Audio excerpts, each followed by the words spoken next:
Hey guys, Mecha-san here with another series reaction video. This is currently going Mobile Suit Gundam Twilight Axis. Now, this is an ONA, which means Original Net Animation.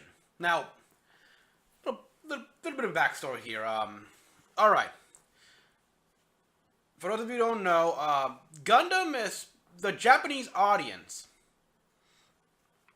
are big fans of the Universal Century timeline, the main timeline of Gundam. There's a bunch of altered universes here. I mean, when we got Gundam Wing in America here, which was the first Gundam to come out here. It was set in one of the many other like alternate universe things. Think, if you will, like the many universes of Marvel, DC, or shit like that. That was the Wing was after Colony. Universal Century, it's the most popular in Japan, specifically the 1 Year War. But that was the one where it kept going. In fact, many of the sequel series were all based on Universal Century. We had, like, the original was set in the year 79, then Zeta Gundam was set in the year 88, and Double Zeta 89, then Stars Counterattack in like year 93, and then we have like they keep going. And now every so often they like to throw in like other side stories, additions, if you will, in other universes. I mean, God knows they've thrown a lot of side story content in the main year 79, when the 1 Year War happened. They got like multiple fronts. We've got original series. We've got 08th MS Team. We've got War in a Pocket. We got the issue of the White Dingoes, the exam system, the side story with the Thoroughbred, Lost War Chronicles, and like the Thunderbolt, the recent one, Thunderbolt here. It's like they like to throw in stuff. It really, like, I get it's a war. You got different fronts and everything, but my god, it just throws the continuity off. Like, how many Gundams were there in the 1 Year War at this point? I mean, we had, okay, the RX-78-1 through 7, like, okay, I mean, right, the Mudrock Gundam, the G04, G05, stuff like that. We had the Alex, we had the various Gundam ground units, which I think they only managed to make about around a 30 mark, but at this point, it looks like they made a lot more than 30. And those things were hard to make because they're made from spare parts left over from the V project and everything. But you know, I'm getting ahead of myself. Yeah, I can go off on a rant here about just how the continuity seems to be going a little wonky in Gundam. But we're moving on here. We're moving on. All right. So after Stars Counterattack came, what was it? I think it was. Yeah, Gundam F91, which is set way in the future here, by the way, people. It's like, yeah, like year 1. I mean, Stars Counterattack took place in year 93, and the one that proceeded after that, which became a movie, was set in the year 123. A lot of gap between here. This is why now they made, few years ago, Gundam Unicorn, which is set approximately like in the year 96 of the Universal Century. But that just lets some questions asked here, because we know for a fact that one of the main nations here, like the Zeon here, who became a republic after the war when they lost, folds back into the Federation in the year 100. So, in Unicorn, they had a whole thing, like, was it supposed to change anything at all? I mean, because we know what happens, of course. They even say in the show, actually, like, a literal character says, in, like, 4 years from now, the Republic of Zeon will dissolve and return back to the Federation, okay? But real Gundam fans understand what I'm saying here. So, and the way Unicorn ended, in which okay, they stopped the colony laser from destroying Industry 7, another colony that was being built, and transmitting the signal of like a broadcast which had the Queen of Zeon saying, showing the original Chartered Federation, yada yada yada. They stopped a Federation task force from intercepting it, and then moved the colony because it had a freaking thruster equipped with it. It was like, what happened after that? I mean, that's a mother of all cliffhanger. It left way too many like big loose threads, might I add. And now this here, Twilight Axis, is supposed to fill in the blanks. Basically, tell us what happened. From what I hear, it does not do that good of a job. I mean, this is over. We're already like 4 episodes in, by the time I started recording this. And this is gonna be my first watch of the show. It's only 3 minutes long, and that's really not a lot of time to tell a story, especially something like Gundam, which pretty big on that. I honestly don't know, but let's see this here. I know the Gundam here is called the Tristan, which is based off the Alex, which is why it looks kind of retro for the time. Well, let's take a look.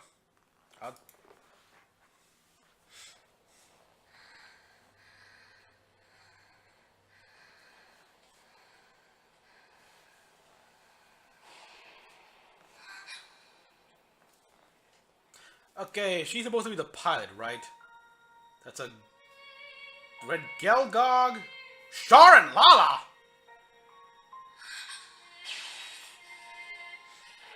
That's a Jagan.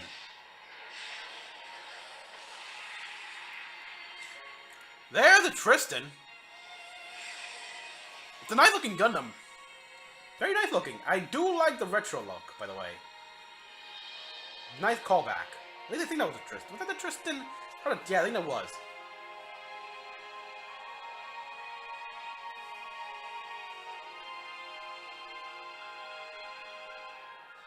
That looks like a Xeon suit.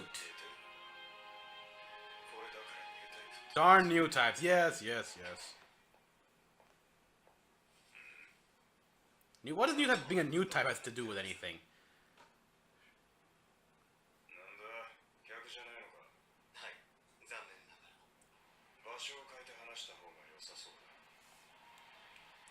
Dry cleaner pickups, okay.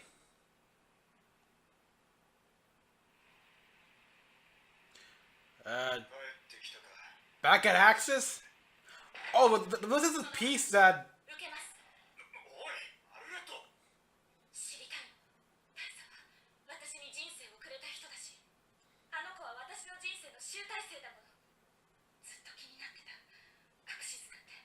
Back to F. Yeah, okay, this is kind of important. At least for the fan here, Axis. What happened in that piece?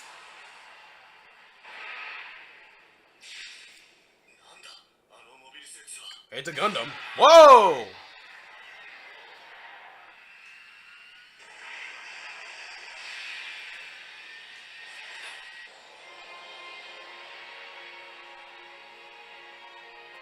No one's...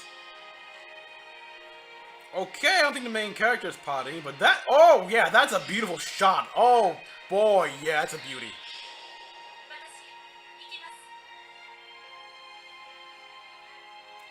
Char. What are you planning, Castle? Oh, it's a zombie! The zombie!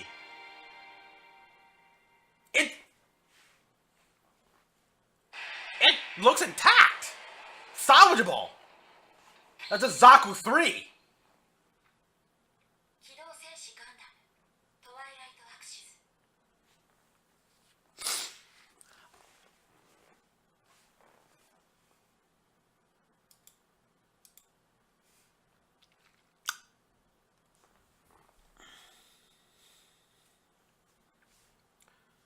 Does the main character know Char? Like, that outfit is what he wore in the 1-year war. And Lala? Or was it some sort of new type psychic link moment here? I mean, Jesus Christ, they'd like to go all out with this stuff. It's like it leaves an imprint or shit like that. Or like a voice, like an echo, like you could say footprints in the sand when they die, at least when they die.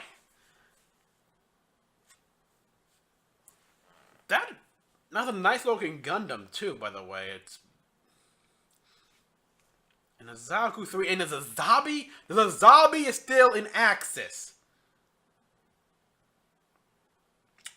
It was, well, we know it didn't blow up in Char's counterattack, but it was damaged to the point where the ejection seat was launched out, and well, Amuro grabbed it. We know that.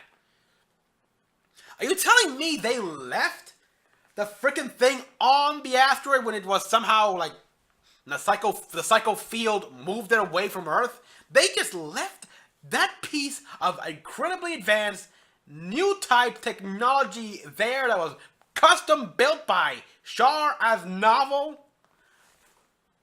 By now it's kinda dated, but no, man. Actually, by now it should still hold up pretty well.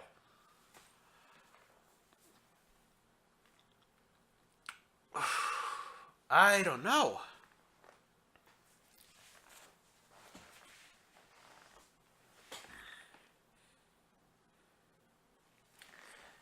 Okay, this did the job of basically what a trailer should in a way. Like, entice me to see a full series here, but this is the series. This is the first episode, so in that regard, the first episode kind of got me more interested to see more. It captivated my attention.